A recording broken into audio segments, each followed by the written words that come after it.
बिस्मिल्लाहिर्रहमानिर्रहीम। अस्सलाम वालेकुम डियर स्टूडेंट्स। आज के इस वीडियो के अंदर हम एक्सरसाइज 1.2 के स्टार्ट कर रहे हैं और जिसका आज क्वेश्चन नंबर 3 सॉल्व करेंगे। और इस क्वेश्चन के अंदर मजीद सेट के टाइप पूछे गए हैं, यानी कि इक्वल सेट क्या होते हैं या फिर इक्विवेलेंट क्या होते हैं। जस्ट क्वेश्चन दिए हुए हैं, हमें चेक करना है कि कौन से सेट इक्वल होंगे और कौन से इक्विवेलेंट। तो सबसे पहले हमें इक्वल सेट का और इक्विवेलेंट का कॉन्सेप्ट आना चाहिए। तो अगर दो सेट ए और बी देखें, ए के अंदर 1 2 3 और बी सेट अगर आपके पास ऐसा ही कोई है जिसके अंदर सेम एलिमेंट हो और तादाद भी सेम हो, यानी कि इसके अंदर 3 एलिमेंट हैं और कौन कौन से हैं वही सेम अगर इसके अंदर आए। अब देखें 2 1 और 3 मैंने जस्ट प्लेस चेंज कर दी, लेकिन अगर एलिमेंट की तादाद देखें 3 थे, यहाँ पे भी 3 हैं और हैं भी 1 इसमें भी 2 इसमें भी और 3 भी दोनों में है, सेम एलिमेंट और सेम नंबर ऑफ एलिमेंट भी। तो अब आप इसको कह सकते हैं कि ये जो ए और बी है ये इक्वल हैं। तो इक्वल का साइन भी हमने यहाँ पे लिख दिया, ठीक है। अगर सेम एलिमेंट और सेम तादाद भी हो तब इक्वल होते हैं। और इक्विवेलेंट क्या होगा? इक्विवेलेंट, ठीक है। इक्विवेलेंट क्या क्या होगा? अगर ए एक सेट हो 1 2 3 और बी कोई सेट में यहाँ पे लिखूं ए बी और सी, जस्ट इक्विवेलेंट क्या करता है? तादाद को देखता है, सेम चीज सेम एलिमेंट को नहीं देखता, ठीक है। तो यहाँ पे भी देखें एलिमेंट कितने हैं? 3 एलिमेंट कितने हैं? 3 और यहाँ पे भी एलिमेंट कितने हैं? 3। तो इनको हम कह देते हैं ये इक्विवेलेंट है। तो इक्विवेलेंट का साइन इस तरीके के, ठीक है। लिखेंगे कैसे कि ए इक्विवेलेंट टू बी। जब तादाद को चेक करेंगे, ठीक है, ये 1 2 3 1 2 3, तो ये तादाद अगर सेम होता है तो इक्विवेलेंट, और अगर एल तादाद के साथ साथ एलिमेंट भी सेम हो तो इक्वल कहते हैं। क्लियर हुआ? अब हम चेक करेंगे कि यहाँ पे कौन कौन से सेट हैं जो आपस में इक्वल हैं और आपस में इक्विवेलेंट हैं। तो इस सेट के अंदर अगर चेक करें तो 1 2 3 अगर इक्वल होना चाहिए तो फिर दूसरे सेट के भी अंदर यही एलिमेंट आने चाहिए, और वो किस सेट के अंदर होंगे? यहाँ पे देखें इस सेट के अंदर, तो वही से एलिमेंट भी सेम और तादाद भी सेम। तब हम कह सकते हैं कि ये जो ए है और ए और डी जो है ये आपस में, ए और डी आपस में इक्वल हैं। क्लियर हो गया? तो यहाँ पे मैं एक लिस्ट बनाता आ रहा हूँ आंसर की। तो ए और डी आपस में इक्वल हैं, इनको हम इक्वल कह सकते हैं। और मजीद अगर देखें तो ए बी के साथ क्या होगा? इसके अंदर तो एलिमेंट भी ज्यादा हैं, इसके अंदर अगर 3 एलिमेंट हैं तो इसके अंदर 1 2 3 4 हैं, तो ये इक्विवेलेंट भी नहीं हुआ। ए बी के साथ ना तो इक्वल है ना तो इक्विवेलेंट है। ए को सी के साथ चेक करें, ये भी देखें ना तो इक्वल है ना तो इक्विवेलेंट है, क्योंकि इक्विवेलेंट होता तो तादाद तो सेम होती, एलिमेंट तो सेम नहीं है लेकिन तादाद होनी चाहिए थी, और ये दोनों नहीं।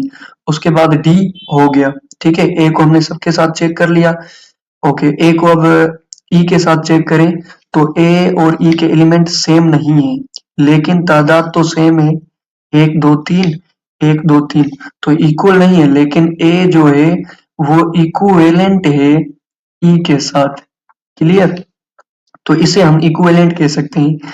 अब ए को चेक करें एफ के साथ, तो एलिमेंट ही मुख्तलिफ है तो इक्वल नहीं होगा, और तादाद भी मुख्तलिफ है तो इक्विवेलेंट भी नहीं होगा। इसके अंदर 3 एलिमेंट है और इसके अंदर 1 2 3 4 5 है, तो ये भी नहीं हुआ। अब ए को चेक करते हैं जी के साथ, ये भी कुछ नहीं होगा। और ए को चेक करते हैं इसके साथ, तो एलिमेंट तो सेम नहीं है तो इक्वल तो नहीं होगा, लेकिन 1 2 3 1 2 3, तो 3 3 एलिमेंट हो गए, तो ये ए जो है इक्विवेलेंट हो जाएगा एच के साथ। उसके अलावा बी को अब सबके साथ चेक करें, बी को भी हम चेक करते हैं। बी के अंदर कितने एलिमेंट हैं? अच्छा, कोई ऐसा सेट है जो सेम ऐसी ऐसी चीजें यानी ऑपरेशन रखता हो जिसके अंदर प्लस माइनस और ये चीजें हों? कोई भी ऐसा सेट नहीं है। तो ये तो क्लियर हो गया कि बी किसी के भी बराबर नहीं है, यानी इक्वल नहीं है, इसके जैसा कोई भी सेट नहीं है। तो बी किसी के बराबर नहीं हो सकता, लेकिन हो सकता है इक्विवेलेंट हो किसी के भी साथ। इसके अंदर चार हैं, एक दो तीन चार, इसके अंदर भी चार हैं, एक दो तीन चार। तो ये जो बी है ये इक्विवेलेंट हो गया सी के साथ। क्लियर। अब बी को इसके साथ चेक करें, ये ना तो इक्विवेलेंट होगा क्योंकि इसके अंदर चार एलिमेंट, इसके अंदर तीन एलिमेंट, तो ये इसके साथ भी नहीं होगा, और इक्वल तो किसी के भी साथ नहीं है।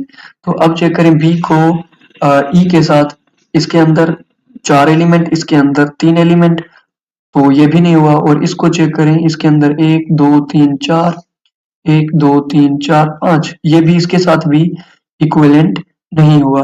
और अब बी को चेक करें इसके साथ, तो इसके अंदर भी पांच एलिमेंट है, नहीं होगा।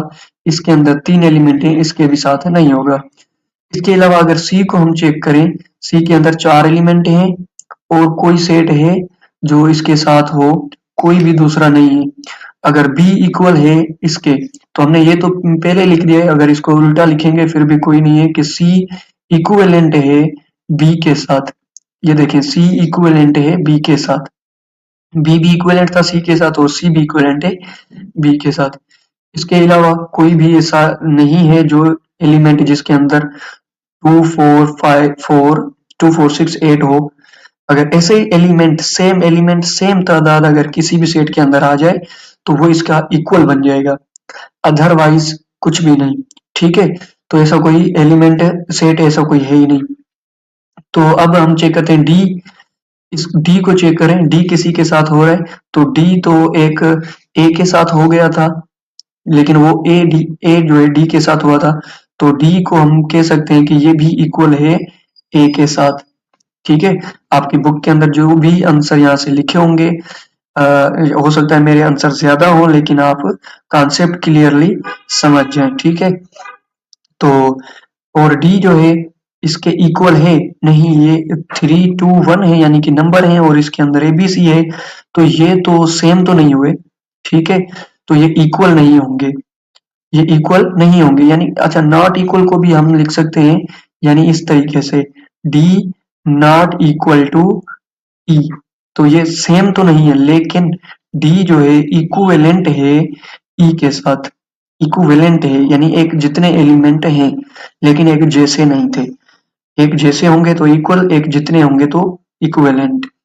ओके, और इसके अलावा इनको चेक करें, अब ई को चेक करें किसी के साथ हो रहा है। अच्छा, ये जो डी है, ये जो डी है और भी ये इक्वल नहीं है, लेकिन ये इक्विवेलेंट हो रहा है एच के साथ। ठीक है, इक्विवेलेंट हो रहा है, तीन एलिमेंट तीन एलिमेंट। और अब बात करते हैं एफ की और जी की, इसके भी अंदर पांच एलिमेंट हैं, इसके अंदर भी पांच एलिमेंट हैं, तो एफ भी इक्विवेलेंट हो जाएगा। ठीक है, किसके साथ, एफ के साथ। तो ये एफ भी इक्विवेलेंट हो गया, एफ इक्विवेलेंट हो गया जी के साथ। ठीक है, यहाँ पे मैंने जी लिखना था। और तो फिर जी भी इक्विवेलेंट होगा एफ के साथ। इसके अलावा आई थिंक आपके जो बुक के आंसर होंगे इनमें से आ चुके होंगे, लेकिन मैंने बहुत सारे यहाँ पे डिफाइन कर दिए हैं कॉन्सेप्ट को समझने के लिए। अब जो नॉट इक्वल है उसको हम भी ऐसे भी लिख सकते हैं कि जो सी है, यानी कि ये देखें नॉट इक्वल का मैंने कोई भी सिंबल नॉट इक्विवेलेंट का नहीं लगाया, तो सी और एच की बात करें, ये तो इक्वल भी नहीं था, तो हम लिख सकते हैं कि ये नॉट इक्वल है एच के साथ। और इक्विवेलेंट की बात करें तो नॉट इक्विवेलेंट भी हम ऐसे लिख सकते हैं कि सी नॉट इक्विवेलेंट टू एच। तो जब नॉट इक्विवेलेंट लिखें तब उसको ऐसे काट दें, और जब नॉट इक्वल लिखें तो ऐसे काट दें।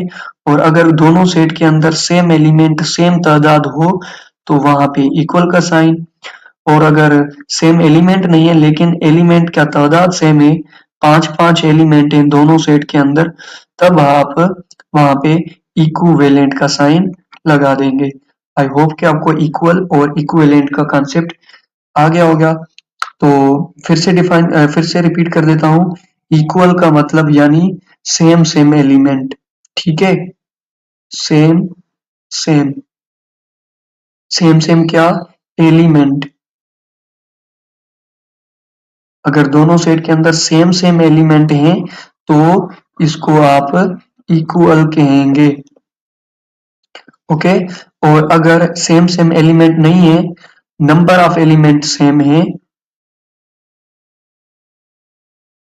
नंबर ऑफ एलिमेंट यानी एलिमेंट का जो है तादाद सेम होगा, तब आप कहेंगे नंबर ऑफ एलिमेंट सेम होगा तो आप कहेंगे ये इक्विवेलेंट है। ठीक है, इक्विवेलेंट। अदरवाइज कोई भी चीज यहाँ से देखें वो कोई भी चीज नहीं होगी।